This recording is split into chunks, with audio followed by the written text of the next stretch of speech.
Assalamualaikum warahmatullahi wabarakatuh. Perkenalkan, nama saya Imaratul Hidayah dengan NIM 2510473. Saya adalah salah satu mahasiswa di Universitas Sunan Gresik, jurusan psikologi. Dan saya membuat video ini untuk memenuhi tugas saya dalam mata kuliah Psikologi Industri dan Organisasi. Berbicara tentang industri, seperti yang kita ketahui, akhir-akhir ini dunia industri sedang tidak baik-baik saja, terutama dalam bidang industri makanan dan minuman. Hal ini disebabkan oleh meroketnya harga bahan-bahan yang dibutuhkan, seperti plastik, LPG, dan lain-lain sebagainya. Namun, yang paling hangat akhir-akhir ini adalah harga plastik yang kian meroket. Kilo biasanya 9.000 ya. Saiki pira, Mbak? 18. Udah. Kacake separo dhewe iki. Iki maune 14 iki 24. Maune 14, saiki 24. Jajal pedagang kecil iki pe entuk turan apa ngene iki. Wes toh, jajal piye? Sing kulaan yang ngeluh. Sing kulaan ya ngeluh, sing toko ya tambah ngeluh piye mbutuhake nyatane. Dan apakah teman-teman sekalian tahu kenapa harus plastik yang akhir-akhir ini hangat diperbincangkan di halayak masyarakat sekalian? Jawabannya adalah karena plastik memiliki sifat yang fleksibel, ringan, dan tahan lama, sehingga mudah diaplikasikan dalam segala kebutuhan, seperti untuk membungkus makanan, untuk membungkus minuman, dan lain sebagainya. Namun di bulan April di tahun 2026 ini, harga plastik ini tidak baik-baik saja menurut saya. Ada yang mencapai kenaikan harga 80 dan 80% dan juga ada yang mencapai 100%, yaitu 2 kali lipat dari harga biasanya. Yang awal harga jual bisa kisaran 6.000 atau 8.000, kini menjadi 12.000 dan 18.000. Dan menurut saya ini sudah tidak wajar lagi, teman-teman. Dan dapat dipastikan bahwa hal ini sangat berdampak bagi para UMKM. Karena sudah pasti para UMKM ini merasakan kecemasan terhadap kenaikan harga plastik ini. Sebab mau tidak mau mereka harus menaikkan juga harga dagangan mereka karena mereka sudah merasa ketergantungan dengan yang namanya plastik. Turunkan harga plastik, oh tolonglah kami. Tukang laundry UMKM semua menjerit ini. Harga pokok ugal-ugalan, dompet sudah sekarat. Bagaimana kami bertahan di tengah himpitan berat? Turunkan harga plastik, turunkan segera. Tukang laundry UMKM semua menjerit ini.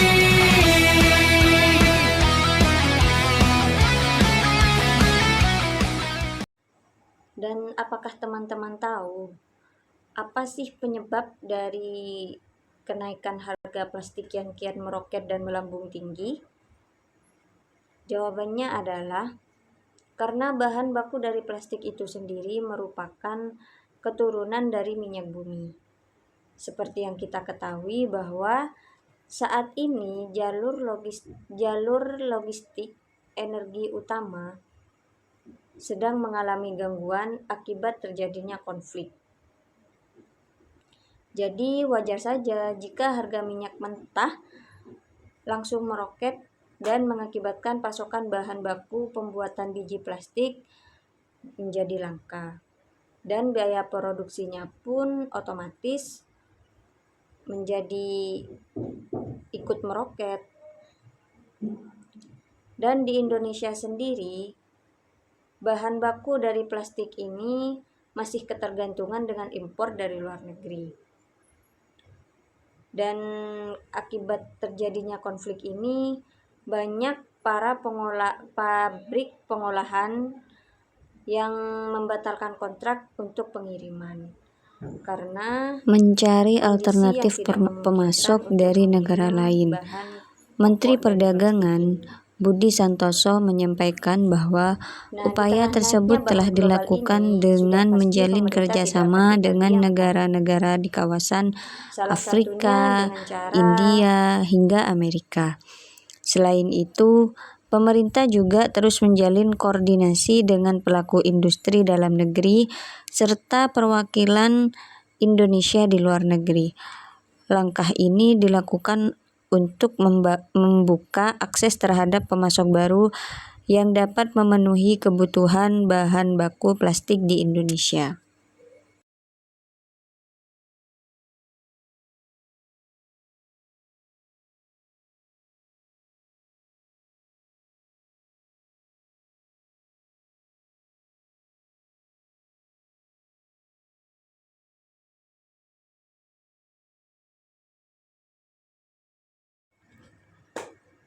Padahal menurut saya sendiri, banyak hal yang bisa dilakukan oleh pemerintah untuk meminimalisir import bahan baku plastik dari luar negeri.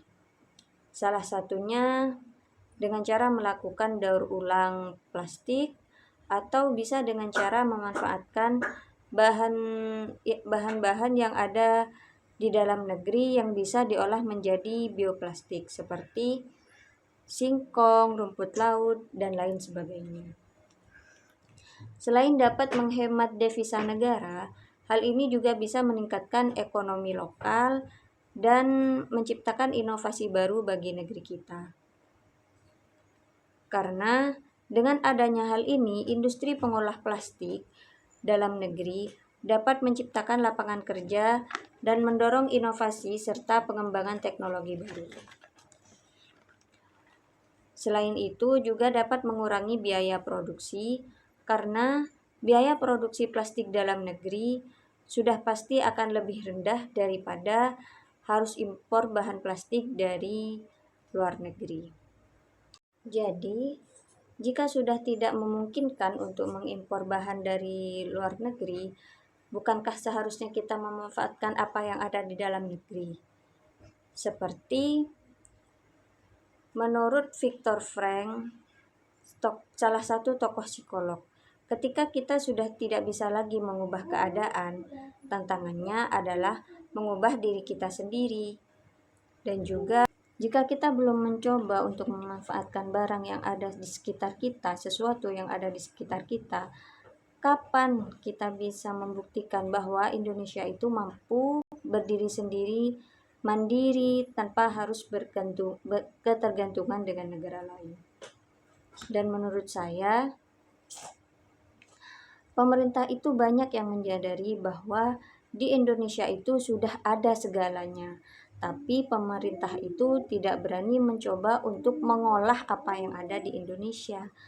Jadi daripada kita mesti harus mencoba, lebih baik kita mengambil yang sudah jelas, dan itu menurut saya salah.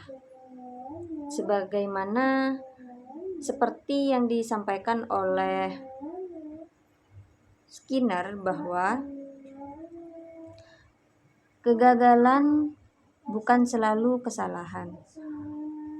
Itu bisa saja keputusan terbaik yang bisa diambil dalam keadaan tertentu. Kesalahan terbesar adalah ketika kita berhenti mencoba. Sekian video dari saya ucapkan terima kasih dan mohon maaf jika ada kesalahan dalam pemaparan saya, karena saya hanyalah seorang yang dalam proses belajar dan belajar. Sekian, wassalamualaikum warahmatullahi wabarakatuh.